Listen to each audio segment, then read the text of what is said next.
Dear viewers, welcome to our channel. Subscribe to receive more stories every day. The first time Julia realized she was truly alone was the night she told Ethan she was pregnant. She had rehearsed the moment 100 times in her head, imagining all the ways it could go. Maybe he'd be shocked, then excited. Maybe he'd pull her into his arms, whispering about the family they were about to create. She never imagined he'd go cold.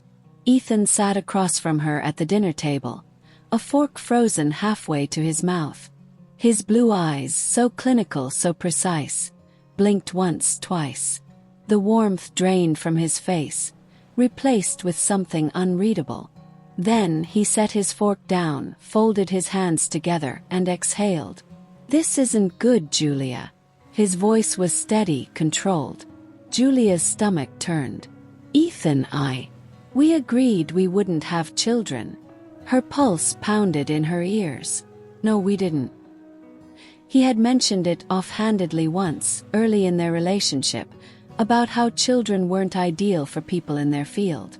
But Julia had never thought he meant it so rigidly, so permanently. "Ethan," she tried again, searching for his hands, but he didn't move.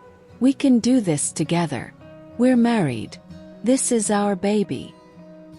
He shook his head, lips pressed into a thin line. "It's a mistake." Mistake. The words cut deeper than she expected. For the first time since she met him, she saw Ethan as something other than the man she had fallen in love with. The man she married. The respected doctor. For the first time she saw what lay beneath. And it terrified her. The next few weeks blurred into a nightmare. At first she thought he might change his mind, that he'd adjust to the idea, come around in his own time. But the distance between them grew colder, sharper. Then the threat started. "Julia, you're being emotional," Ethan told her one evening, his tone eerily calm. "You know I can't allow this. If you won't take care of it yourself, I will." The words chilled her to the bone. Ethan wasn't asking anymore. That night, Julia packed a small bag. She took only what she needed. Enough cash to get her started, a few clothes, her mother's necklace. She left her wedding ring on the nightstand. She knew Ethan would come after her. So she vanished. She changed her name, moved states, found a tiny apartment and took a job at a diner, keeping her head down. Every time she saw a man in a white coat, her breath hitched. Every time she heard footsteps behind her, her heart raced. But she was safe. She had her child. And for years that was enough. It was a normal evening when her past caught up to her. Julia had just finished cleaning up the kitchen, humming softly as she dried her hands. The news played faintly in the background, just background noise. Then, she heard a name she hadn't in over a decade. Dr. Ethan Graves, a once renowned surgeon, was convicted today for operating an illegal abortion clinic. Julia froze. The air in the room felt thick, suffocating. She turned slowly to the television, her heart hammering against her ribs. There he was, Ethan, older, thinner. But those same cold blue eyes stared back at her from the screen. The reporter continued. Graves was found guilty of performing unregulated procedures, resulting in multiple fatalities. Authorities suspect he had been operating under false medical credentials for years. The words felt distant, as though they weren't real. She gripped the counter to steady herself, her legs weak. Illegal abortion clinic. The irony made her stomach turn. The man who had tried to force her into an abortion had been performing them in secret. Hurting women. Taking lives. Her vision blurred. This wasn't just karma. This was a nightmare. She barely remembered dialing the number. Her hands shook as she held the phone to her ear, listening to the line ring. When a voice finally answered, she almost lost her nerve. FBI Special Agent Calloway speaking. She took a breath. "I have information about Ethan Graves." There was a pause on the other end. Then the agent's voice sharpened. "Go on." She swallowed hard, her mouth dry. "I was his wife. Silence. Then, we need to meet. Now. She agreed before she could think better of it. By the time she arrived at the small federal office, her stomach was in knots. Agent Calloway was a tall woman with sharp eyes and a no-nonsense demeanor. She gestured for Julia to sit. "You're Julia Graves." She nodded. The agent folded her hands on the desk. "Tell me everything." So she did. She told them about Ethan's reaction to her pregnancy, his threats, her escape. She left nothing out. When she finished, the agent leaned back, exhaling. "You were right to run," Calloway said grimly. Ethan didn't just operate an illegal clinic. He was a predator. He targeted vulnerable women. Women who had nowhere else to go. Julia felt sick. The agent hesitated before sliding a file across the desk. "Do you recognize any of these names?" She looked down, and her blood ran cold. She did recognize a name. One name stood out among the others, sending a sharp, piercing pain through her chest. A woman she had once trusted. A woman who had helped her escape Ethan all those years ago. And she was dead. Julia's hands trembled as she flipped through the file, her eyes scanning the pages, refusing to believe what she was seeing. There, in black and white, was a list of women victims of Ethan's illegal clinic. Some were missing, some confirmed dead, all linked to him in some way. And then her breath caught on one name. Claire Morrison. Her fingers traced the letters as though the act would somehow change what was written. Claire had been her friend. More than that, she had been the only person who had helped her when she fled Ethan all those years ago. When Julia had nowhere to go, Claire had hidden her in a spare room, helped her get a new identity, and even driven her across state lines so she could disappear completely. And now she was gone. Julia's stomach twisted violently, and she pressed a hand to her mouth, bile rising in her throat. She forced herself to look away, to focus on anything but the undeniable truth staring back at her. How did she die?" Julia finally asked, her voice barely above a whisper. Agent Calloway studied her carefully before answering. "Officially, a botched procedure at Ethan's clinic. But we suspect there's more to it. The details don't add up." Julia swallowed hard, her mind racing. She would have never gone to him. She hated him. "That's what we thought too." Calloway leaned forward, folding her hands on the desk. "And yet, somehow, she ended up on his table. Which means either she had no choice, or he found her." The words sent a shiver down Julia's spine. The idea that Ethan had been looking for her all these years had always been a shadow in the back of her mind. But this was something worse. This meant he had been close. Too close. A sharp, pulsing ache formed behind her eyes as she struggled to make sense of it. Claire had promised she wouldn't tell anyone where Julia had gone. She had sworn it. But if Ethan had gotten to her, if he had forced her to talk? A horrifying thought took root in Julia's mind. What if she didn't go to him? She whispered, gripping the armrests of the chair. What if he went to her? Calloway's expression darkened. "That's what we're trying to figure out. The women who ended up at his clinic. A lot of them had no recorded appointments, no paper trail. It's almost like they just appeared there. We think Ethan was taking them." Julia's breath hitched. "Kidnapping them. Or worse." Calloway hesitated, then carefully slid another file across the desk. "We need you to look at this." Julia didn't want to. Every nerve in her body screamed for her to walk away, to shut the file, to run as far as she could. But she had to know. With shaky hands she opened the folder. The first thing she saw was a photograph. Her heart nearly stopped. It was Ethan's clinic. At least what was left of it. The building had been raided, the walls stripped bare. But what caught her attention was a row of metal filing cabinets in the corner of the image. The doors were open, papers scattered everywhere. But it was the labels on the cabinets that made her blood turn to ice. One of them read, "Special cases." She turned the page. More documents, case files, medical records, and then her name, Julia Graves. She felt like she had been punched in the gut. There, in Ethan's own handwriting, was a record of her. Notes scribbled in the margins. A timeline of events, when she left, where she might have gone, who she might have spoken to.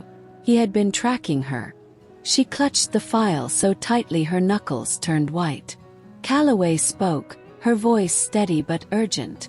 "We believe Ethan never stopped looking for you. That's why we need your help. You know him better than anyone. If there's something we've missed, some detail about his past." Julia shook her head, barely hearing her. Her pulse roared in her ears. He had never let her go. Not really. And Claire had paid the price. A sharp wave of nausea rolled through her. She had spent years thinking she was safe, thinking she had outrun him.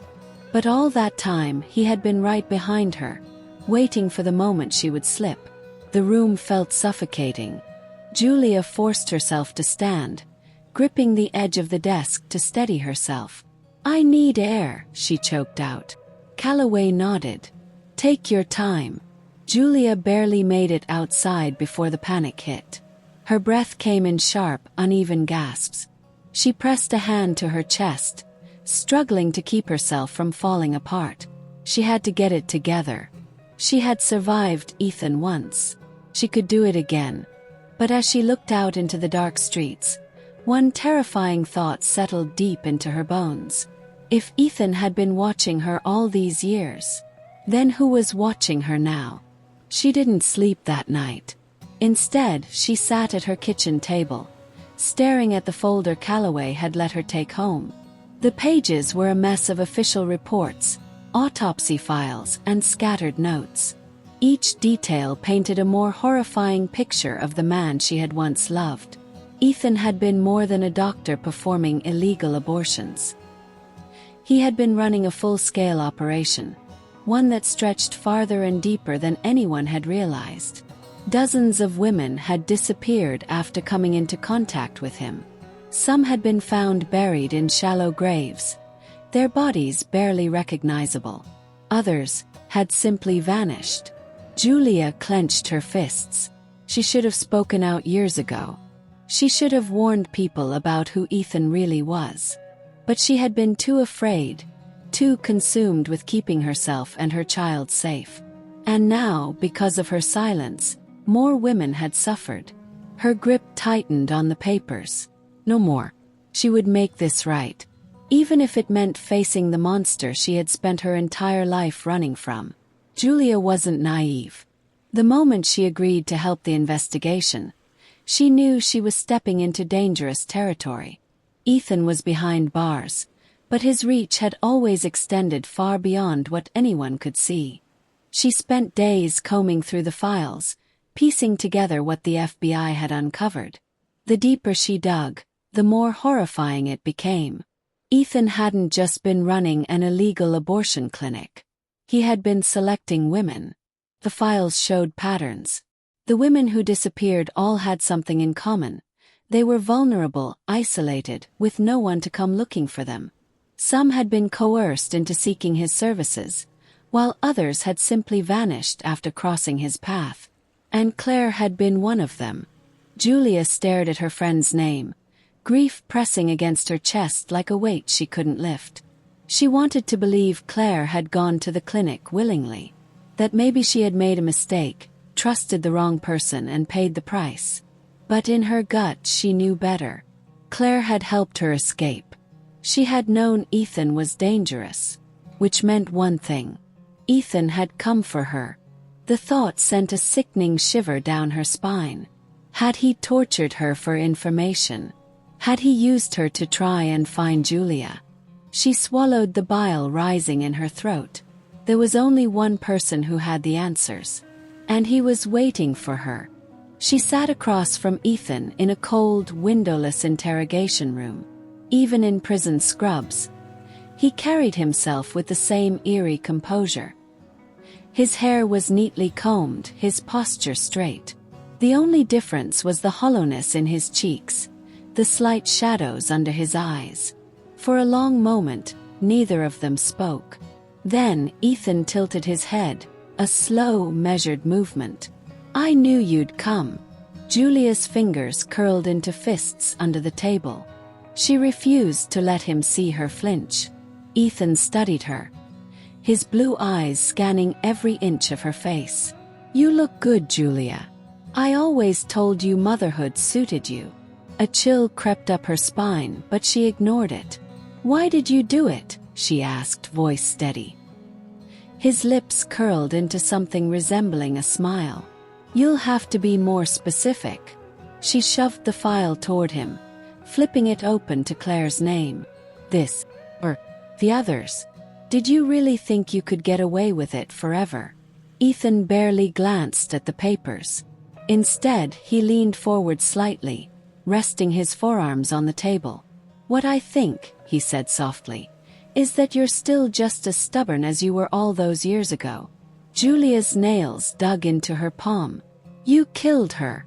Ethan exhaled, shaking his head as if she had disappointed him. "Claire was in the way. Just like you were." The words sent a flash of white-hot rage through her. She shot up from her chair so fast it screeched against the floor. Ethan didn't even blink. His calmness only made it worse. "You always wanted to believe you were different," he mused. "Special. But you were just another mistake to correct." Julia's vision blurred. The room felt suffocating, the walls closing in. She had spent years trying to forget him, trying to erase the damage he had done. But Ethan had never let her go. And now she understood why. It had never been about the baby. It had been about control. She had been the one to get away, the one loose end he couldn't tie up. Claire had died because of it, and God knows how many others. The rage inside her burned so hot it almost hurt. She took a slow breath, forcing herself to stay calm. Then she smiled. It was small, but it was enough to make Ethan pause. "What?" he asked, his expression darkening. Julia leaned in, just enough to make sure he could hear her. "You're not in control anymore." For the first time, something flickered across Ethan's face. It was small, but she saw it. And that was enough. She stepped back, collecting the file, and turned toward the door. Ethan's voice stopped her. "This isn't over." She looked back at him, and this time it was her turn to tilt her head. "Yes, it is." And then she walked away, leaving him behind. The days after Ethan's conviction were quiet. For the first time in years, Julia felt something she hadn't dared to hope for. Ethan was gone. His clinic was destroyed. His crimes laid bare for the world to see. And she had survived. She stood outside her home, watching the sun set, the colors bleeding across the sky. For the first time in a long time, the past didn't feel like it was waiting to swallow her whole. She had won. And that was enough. Now, dear viewers, thank you for watching. If you like this story, please subscribe to our channel to receive more stories every day. Share with us what you think of this story and tell us where you're watching from.